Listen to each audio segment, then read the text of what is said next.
Today class, we are going to learn lesson number 1 or unit 1, which includes about the physical activity or the concepts of physical fitness.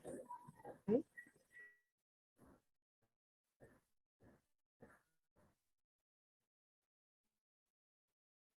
So in this lesson class, you are going to first discuss the 9 dimensions of wellness through peer conferencing.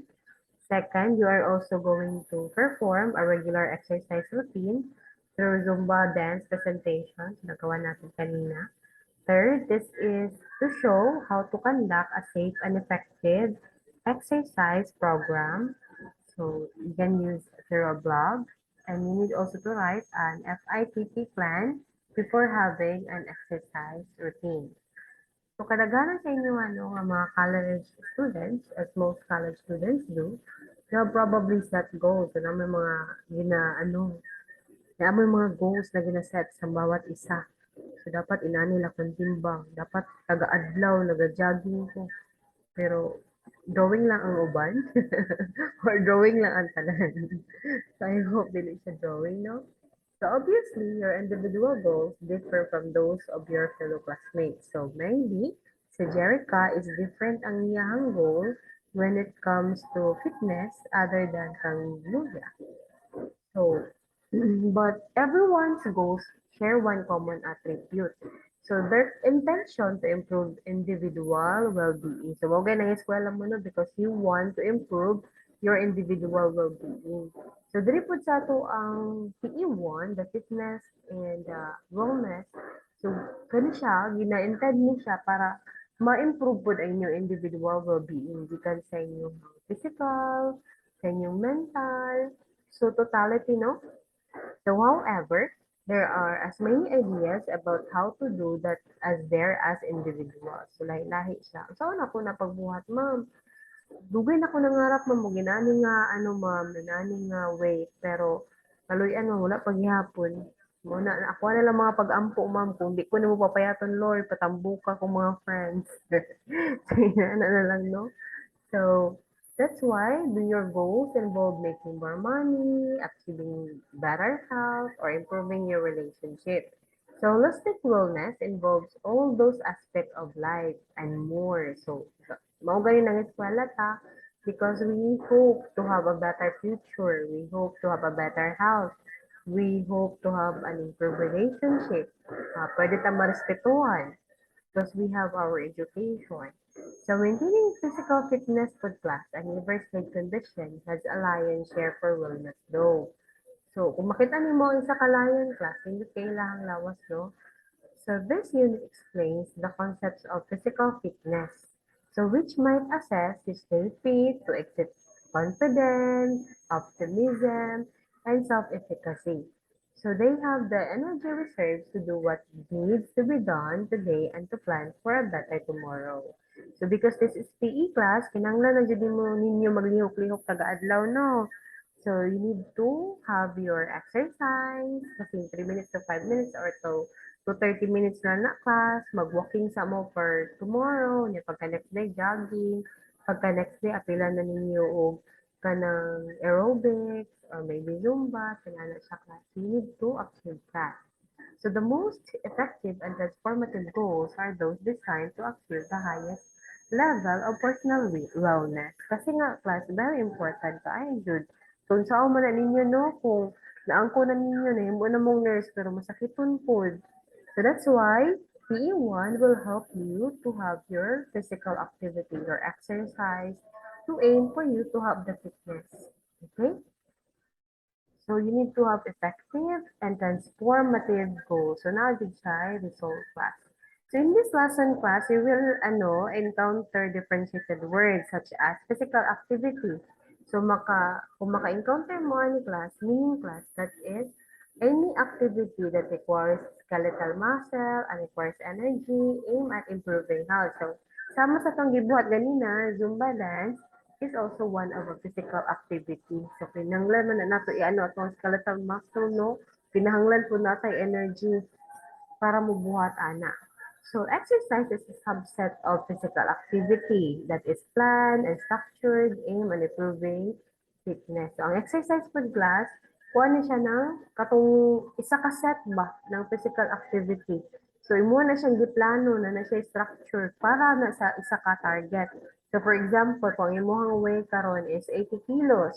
So through exercise, you are going to have differentiated set. Like for example, Zumba ba na, ah, ano ba na siya, dancing ba na siya, or like, jogging ba na siya. So, you need to, imo na siyang giplano nga dapat inani, taga-adlaw, maginaani ko, kay para ma-exercise ko, kay para makuha na ko ni siya nga set na, na weight, ganyan. So, health related components of fitness food. So, kung mabangganin niyo ni siya nga words or phrase class, meaning ani, mo na siya ang types of activities dedicated to improving physical fitness. Health-related components of fitness. Mo na siya itong mga types of activities dedicated to improving physical fitness categorized as cardiorespiratory endurance. So, kung makita ninyo dito sa picture, so kung mga athletes mo, dapat mo na sa inyo mga pangbuhaton. Ano mo, alsa mo uli, or ano mo, dumbbell. So, wala na siya class. We also have our skills-related components of fitness. Kani naman siya, mga types of activities na siya na nag-dedicate to improving physical skills. Kasaga, para sa imong speed, kung tahinay kay ka, gusto pa nga paspas ka. So, you need to have those skills na related components of fitness. Yung agility nimo, imong coordination, imong balance, imong power, imong reaction time. So, you are going to do your very best to have this kind of activities kasi mao na siya itong mga skills related to components of fitness. Kung makabangga pod mo class og word or phrase na principles of adaptation to stress, wala siya yung mga guidelines related to managing the application of stress during physical activity or exercise. We also have the overload principle. This is a principle of adaptation to stress, suggesting the amount of stress applied during exercise must exceed a threshold level to stimulate adaptation. So, ang overload principle class, mo na siya itong mga principle nato or principle ni siya of adaptation to stress, suggesting the amount of stress. So, kinanglan, kung mo ni siya ang level na imo gusto nga maabot, so mo po ni siya ang level na paningkamot ni imo apply sa imo exercise. So, naadyo siya naka-activate nga stress class mo din, no? Mukatawa daw ka class na mga cells na mga matay. Pag magmugot po daw kadaghan po daw mga cells na mga matay. And then, sa physical ano po, inanapod siya class. So, the more nga stress na imo ibutang sa imo ang class, the more nga mas manindot ang imo ang muscle. So we also have the volume. So kung dili class ato ang P, ang volume is the term used to describe how much stress is being applied by combining the duration and frequency of exercise. So we also have the progression principle. So kaning principle class is related to how much additional stress that can safely be introduced to gradually improve fitness without risking injury or overuse. Wala siyang ginatawag na progression principle. Another class nga word ninyo ang ma-meet diri sa P1 is specificity. So, kung maka-meet mo ani, lahi mo siya sa science class. Ang specificity diri sa PE1 is mga principle na siya of stress suggesting activities should be closely centered on the primary outcome goal. Muna siya class. Now, in the first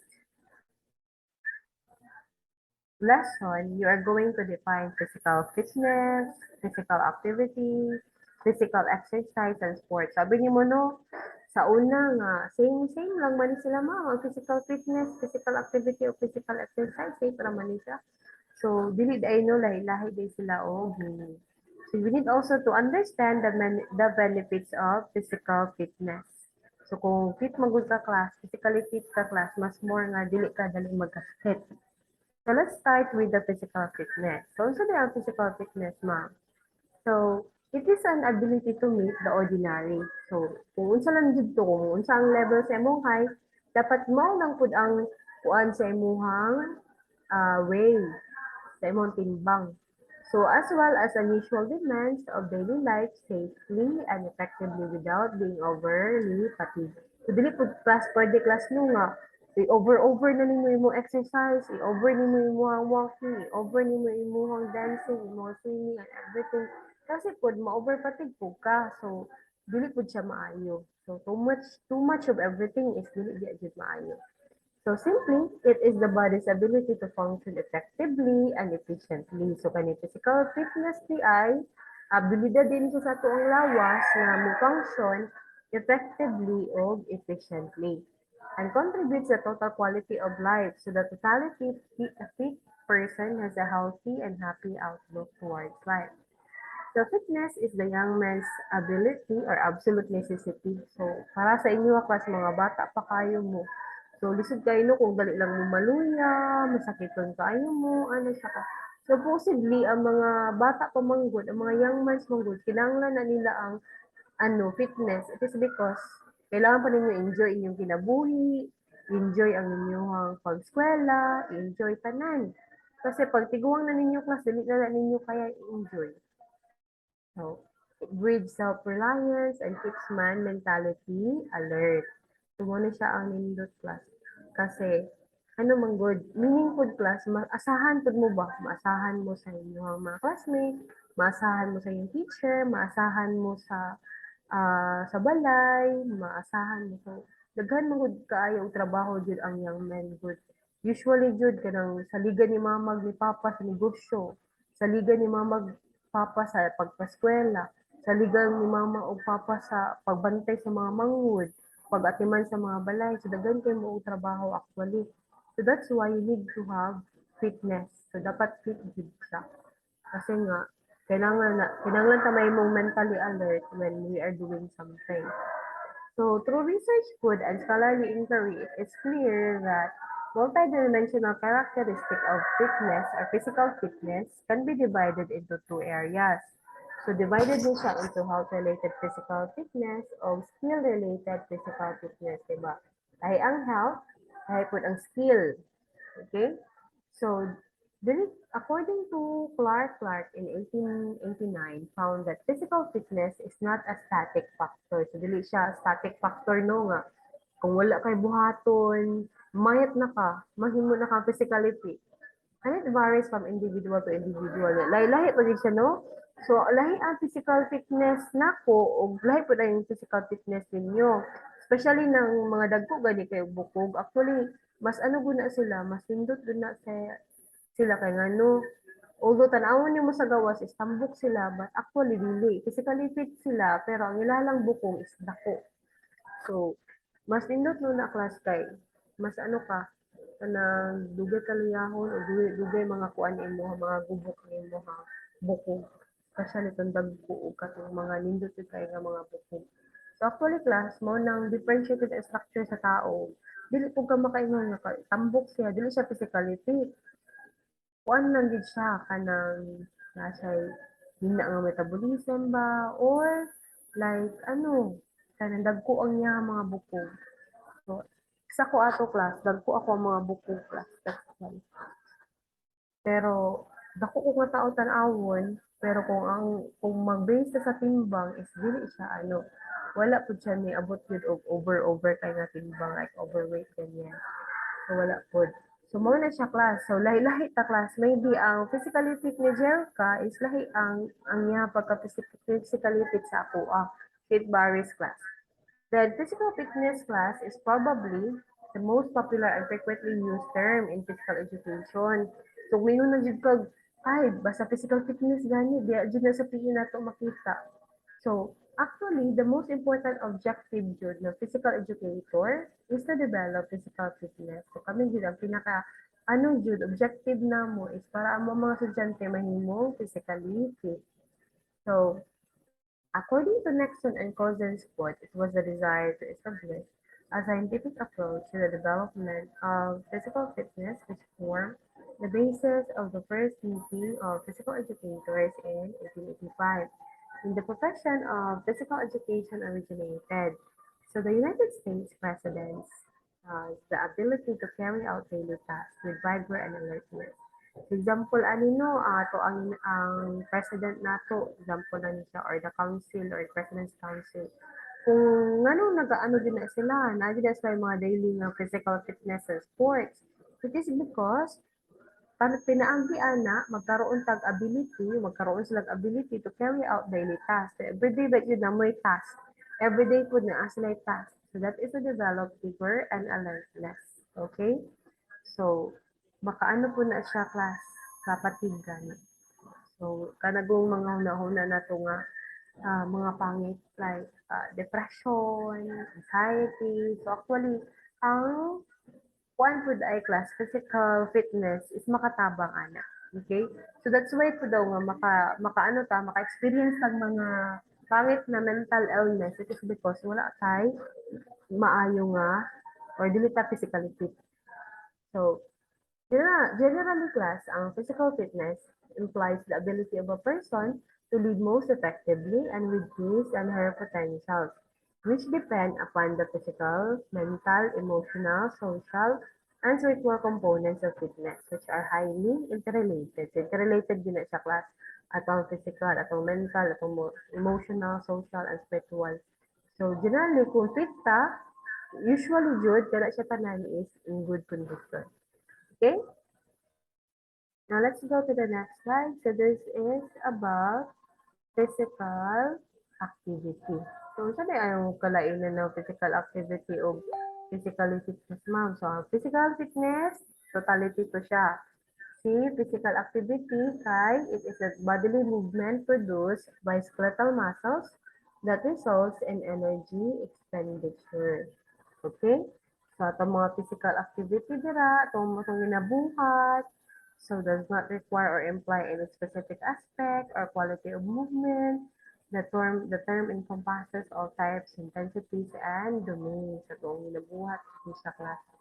Like jogging, bicycling, so mga kuha na siya class physical activity. Okay?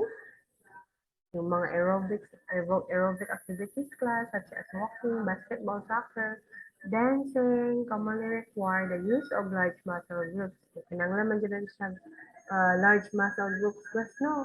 So, meaning class, belong na sila sa physical activity. Okay? Now, let's go to the next one.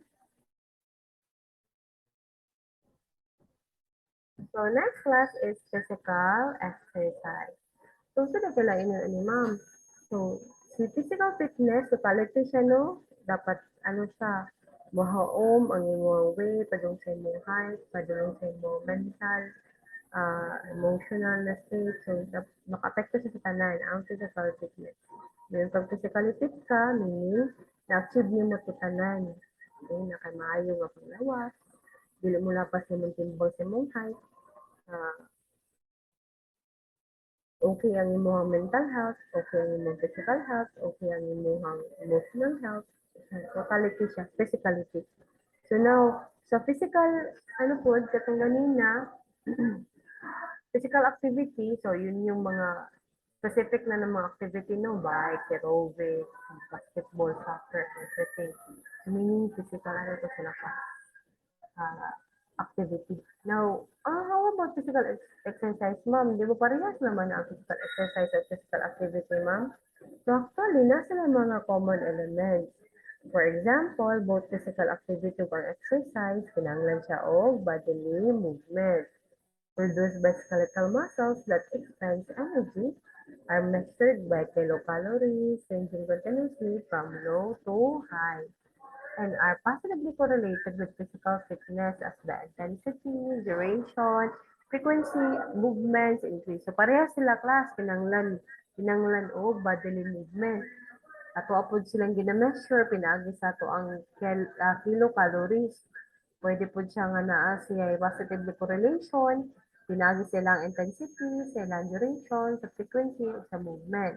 Pero, in PED class, different din na siya ang physical exercise o physical activity. So, sa so, kalainan sa physical activity o physical exercise, ma'am? So, Exercise is not synonymous with physical activity. It is a subcategory of physical activity. So mo ni siya ang kung kita mo umbrella class, ang tumoy sa umbrella is physical activity. Ang katuya mga gaway-gaway padulong sa ubos class, isa ato is ang physical exercise.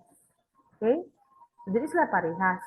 Under ni physical activity si physical exercise.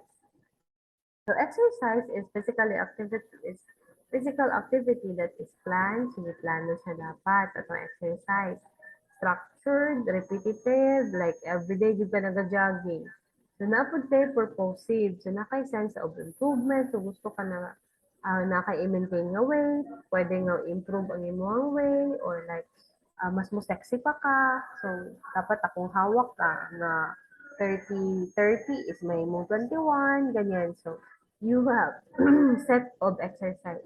May plano ni mo, structured siya, repetitive, kaya na kay goal, o na kay ginamaintain. Okay?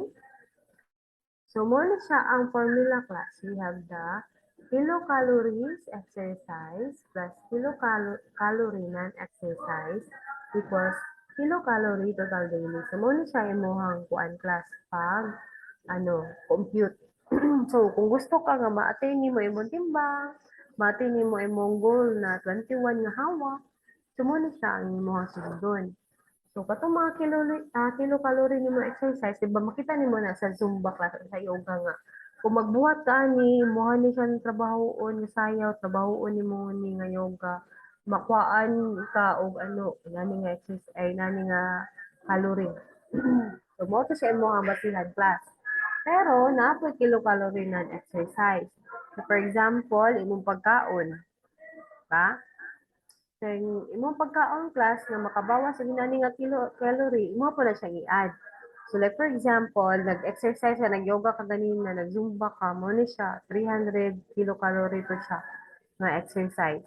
I-plus nimo to siya class to mga pagkaon, imo ang mga daily exercise nga ipangbuhat nga makapayat ko. For example, iinom ka og tea nga makabawas og 10 kilocalorie. Ano siya?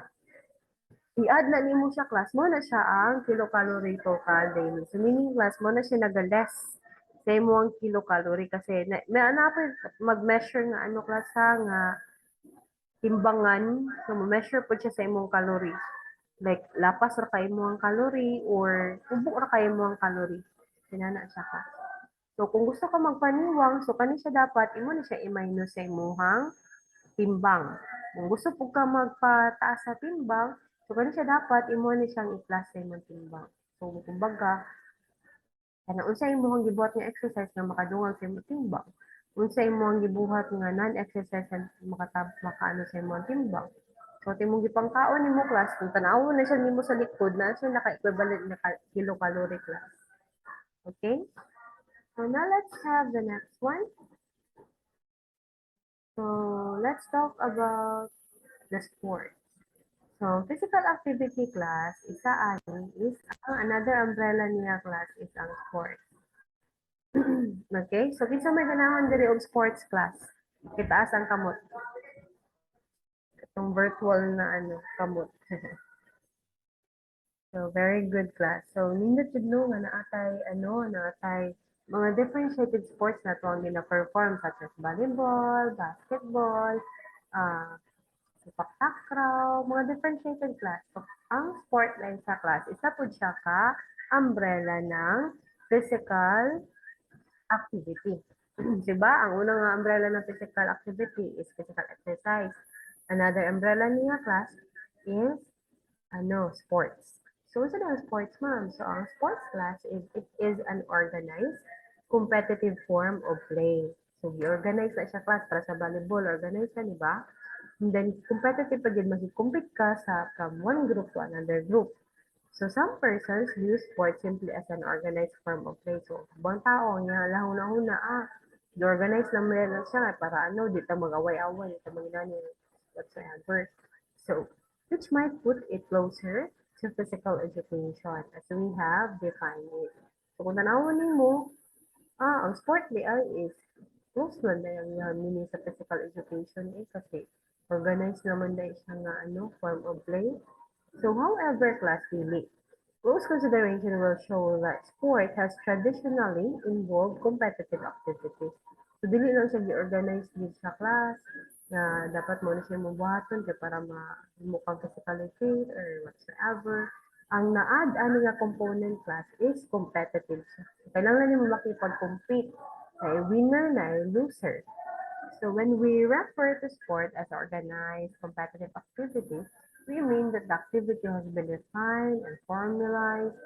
So to some degree, so nakaano na siya, ka-formalize na siya kung tanawin mo sa basketball class na ay ano, tigkuha og bola, na ay referee, na ay mga tao dito sa table, lahi sila og trabaho.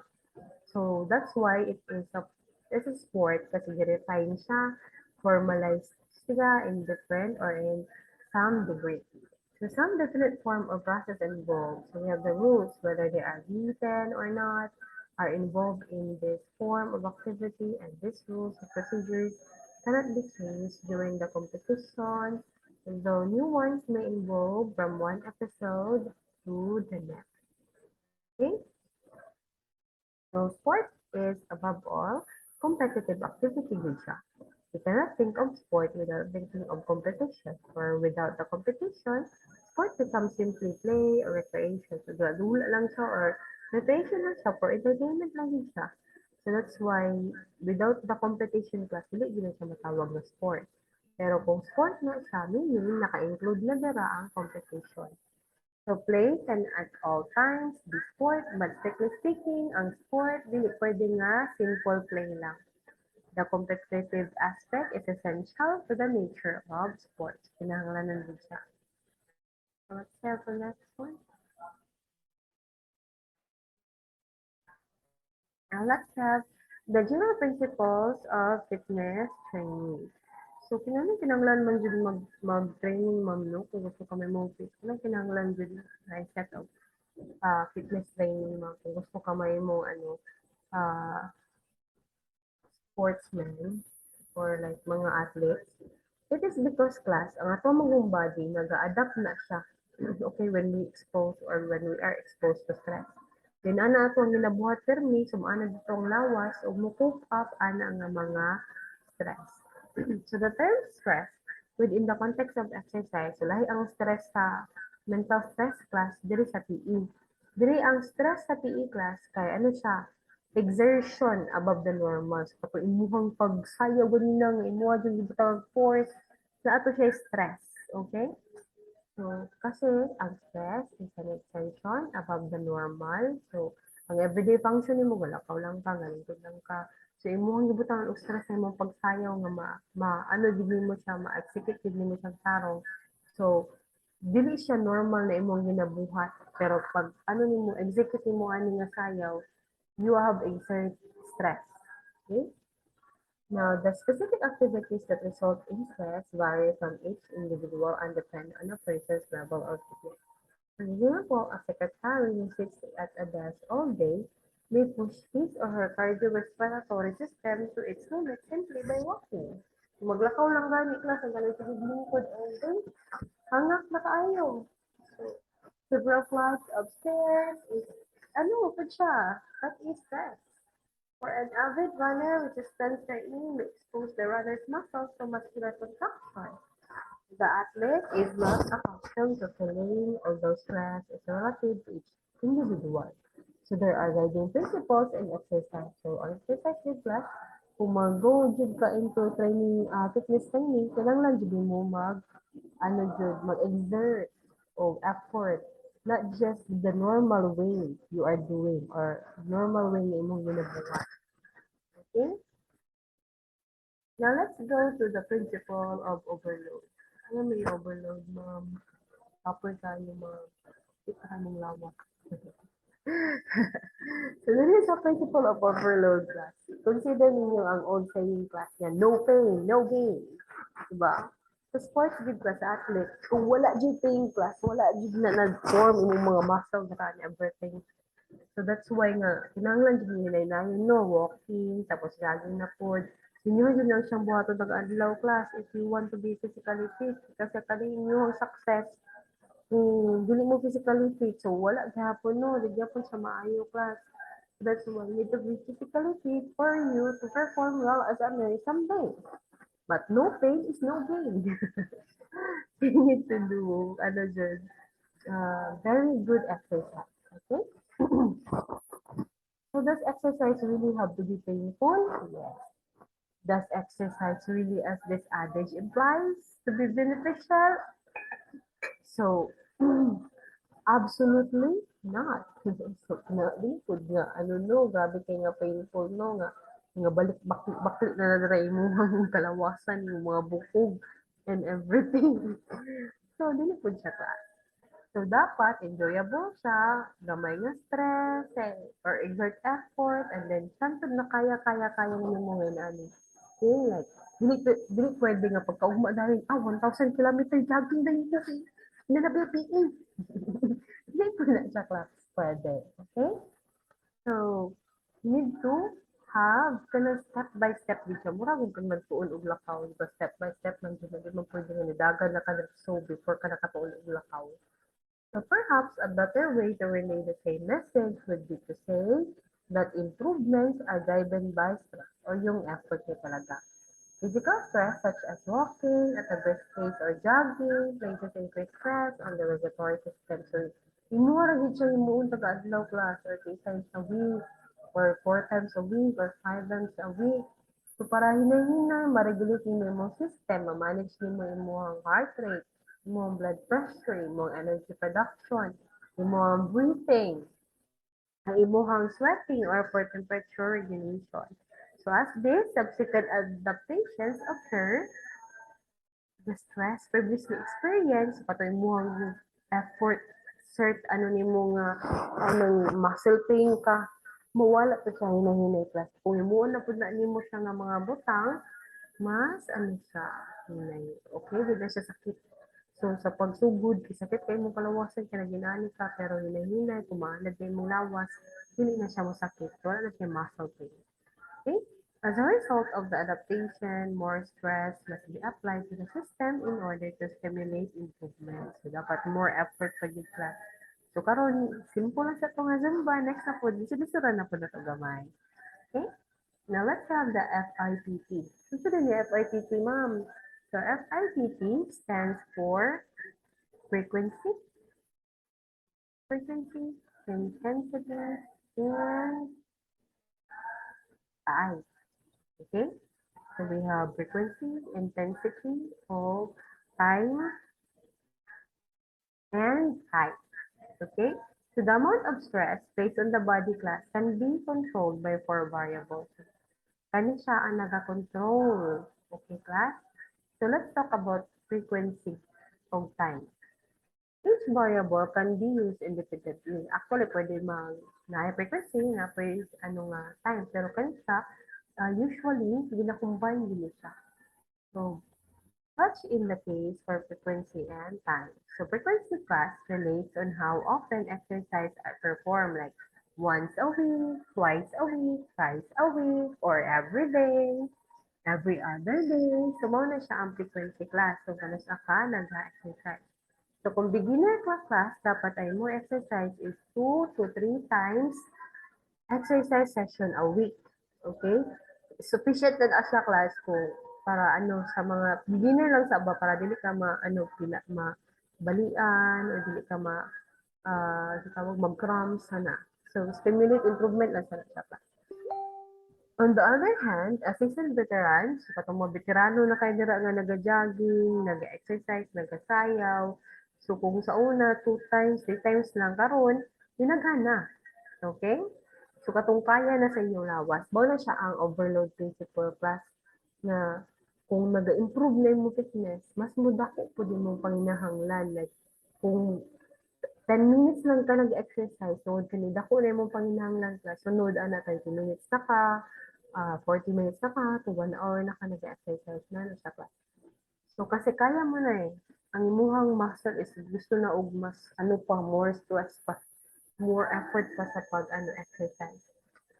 So, the duration of exercise or time also contributes to the amount of stress experienced during a workout. So, ang duration din ng pag-exercise, magdepende po na siya sa inyong gina-contribute. Sige, pwede nga, exercise ka niya, pagkahuman kay, mura ra ka ng tuod. Ano-ano lang. So, most likely, ano siya, magdepende din gyapon ang duration of exercise sa amount, sa effort na inyong ginabuhat during a workout. So certainly, a 30-minute brisk walk is less stressful on the body than a 4-hour marathon. So katong 30 minutes mo nga, pag brush na mo, less stressful yun na siya kaysa sa 4-hour nga marathon nga kanang pag-exercise. So although independent of one another, frequency and time are often combined into a blanket term which is volume. So ang frequency daw ang time, ginaisa na siya, gina-combine na siya into volume. So kung combine na ang frequency of time class, mo na siya ginatawag nga volume.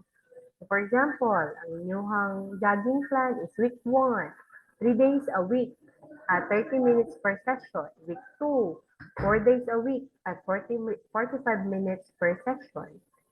Okay? So, mo na siya ang pag-organize ng inyong jogging plan. So, kana siya, this is also known as volume. Combination ng frequency and time. Okay? At first glance, this might appear to be a good progression of frequency and time.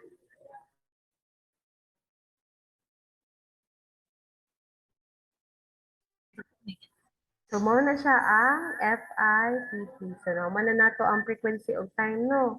Now, let's go to the type. Saan na yung type, ma'am? Mo na siya ang type of exercise. Dili ka type na type ni mo siya, ha? Type na siya of exercise. So, simply put, the type of exercise performed should reflect a person's goal. So, magdepende class. So, if you want to have a cardiorespiratory fitness, the objective of the exercise is stimulate the cardiorespiratory system. So, ang kanin siya class, dapat ay mong ginabuhatan is swimming, biking, dancing, cross-country skiing, aerobic classes, and much more. So, mao na siya ang mga cardiorespiratory fitness. So, dapat mahibalaan po nimo class kung unsa na imo ang ginabuhat, cardiorespiratory fitness ba na siya, para ba na siya sa imuhang mupaspas ang imuhang metabolism, para ba na siya mupaspas ang imuhang production ng imong energy, or para ba na siya sa brain. So, dapat may balaan mo siya. Pero ang actually class, ang sayaw, ang Zumba is good siya sa tanan. Mo top siya sa tanan. Pero dili lang din siya kuan ka na concentrated into isa. Daghan siya maigo pero mo na siya dugay ang iyang progression. Okay, for example, you want to lose weight, pero ang Zumba or ang sayaw is one siya, maigo siya cardiorespiratory fitness, maigo po siya metabolism. Pero ginagmay, kumbaga ba, limited lang sila. Like 10% cardio, 10% metabolic, 10% in ani, 10% in ana siya class. So, dili siya kanang nakasentro lang sa isa. Mao na siya, mao nang kasagaran gid sa PE1 is Zumba or like dance gid nila. Kasi nga daghan siya maigo. Pero kana na, kuan lang gid siya, ginagmay kumbaga. So para ma-improve nimo yung mga performance class of like na jud kay gusto nga ma-attain, like gusto nimo nga mo ano gid imong hawak, mugamay into 21 nga nga size or like gusto ka nga mudako imong lubot or like magkaroon ng mga cardiovascular nga training or cardiorespiratory nga training. So naa po siya specific nga mga exercise, specific na dapat imong puhaton. Specific nga training. Kung na kay gusto jud nga maabot. So that is for the type of exercise. Next class is intensity. Gusto rin yung intensity, ma'am. So, ang intensity class, mo na siya ang degree of difficulty. Okay? So, naman yoga nga sayon lang no, napoy Zumba nga sayon lang, para sa ganina. So, very easy lang dito siya nga mga moves. Sa intensity class, kung mas the more ang taas ang degree of difficulty sa mga exercise nga ginabuhat, mas more ang pag physically fit mo. Okay? So, mas paspas siya class kung mas siya, kung mas taas or mas dako ang degree of difficulty sa mga ginabuhat. Like for example, sa gahapon naga-bike lang ka, walking lang ka for 10 minutes. Pagkakaron, nag-jogging na ka for 20 minutes. Pagka next day, Nag-jogging na kag pila ka kilometer or like 1 kilometer. So, mas taas ang degree of difficulty class. Mas taas ang intensity. So, meaning, mas daghan kag makuha. Daghan kag ma-adapt na physically fit nga mga activity or daghan ka og ma-attain. Like, for example, you want to be sexy, you want to have a very good weight. Like, for example, ito imong kuan, imong kilo karon, pagka next month, gusto nimo is imong target is 60 kilograms. So, kuan po na siya class. So, kung gusto ka nga ma-attain na nimog dali, dapat grabe po taas po ang degree of difficulty sa exercise na imuhang ginabuhat. Okay? So, that is for intensity. Now, next class. So, we have talked about this one type of exercise. We are also finished with the intensity. Now, let's have the principle of rest, recovery, and periodization. So, saan din siya, ma'am? So, kano siya class? Imuha na siyang class? Imuha siyang i-table. So, di ba naman tayo fit? So, we have the frequency, we have the intensity, the time, and the type. So, we have here in week 1, kung makita niyo mo diri class, 3 days lang. Tapos, 40% lang yung intensity class. Tapos, for 25 minutes lang ni class. Tapos, ang mo lang buhaton is mag-walk ka. Pagka, next na po nga week class, 4 days na po siya. 40% gihapon ang imuhang intensity. Tapos, ang time niyo mo is 30 minutes. Nataaso na nimo sa class niya. Walking lang gihapon ka. So, the same pagka kuan, third week, o pagka week 4, so kung sexy na kadaan class, pwede ra nga kuan lang, 2 days lang.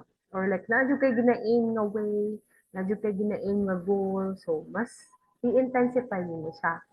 Okay? Pero kung okay lang imong lawas, like gusto lang nimo minimum or okay lang gyud imong kuan, gusto lang nimo i-maintain imong weight, i-maintain lang nimo ang imong pagka-sexy. So, you just lang siya, na moderate or like mo pwede siya mo gamay. Basta maintenance lang imong gusto. Pero pag naka-goal, kailangan jud mas more ang intensity. Okay? So, kung makita niyo mo dito sa table 1.1, the volume and intensity changes from week 1 to week 3. So, lahi isa, no? Lahi siya volume. So, week 4, the volume and intensity drops significantly to accommodate a designated rest week. So, dapat manggod, nag-good tayo rest week. So, muna siya ka ang class ang principle of rest, recovery, and periodization.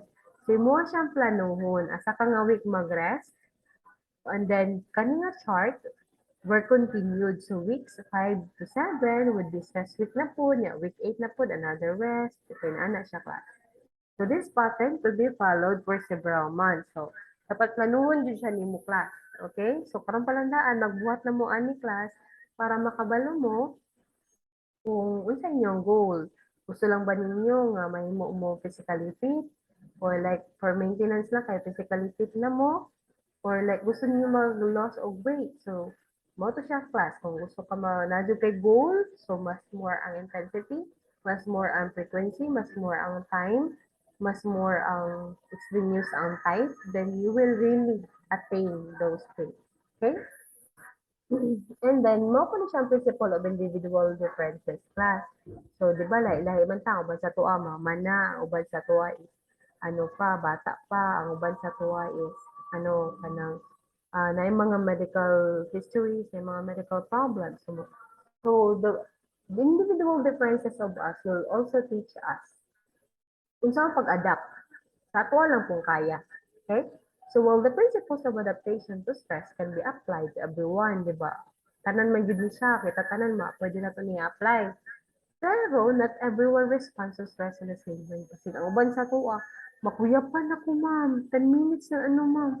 Grabe, tag 3 minutes na ang Zumba, makuyapan na daw siya. Ay. O, diba? Kasi nga, we have differentiated level of stress. Okay? So, saan ito pag-span anong differentiated level of stress of effort? Sa ito mga light-light exercise. So, in the Heritage Family Study, families of 5, like we have the father, the mother, the 3 children, participated in a training program for 20 weeks. So, they exercise 3 times per week at 75% of their VO max patayin. increasing their time to 15 minutes. So, dili gid pwede nga parehason, no? So, dapat like lahi gid siya, lahi kay mama, lahi kay papa, lahi kang kuya, lahi kang ate, lahi kay manghod. So, na siya. Dili siya dapat parehas sa percentage. Okay? So, that will be all, class. Thank you so much. So, 1 minute na lang para 3 p.m. So, if you do have any questions, you can post that in the Google Classroom. And then we will tackle that next week. Okay? Okay, thank you so much, class. God bless everyone. See you soon. Bye.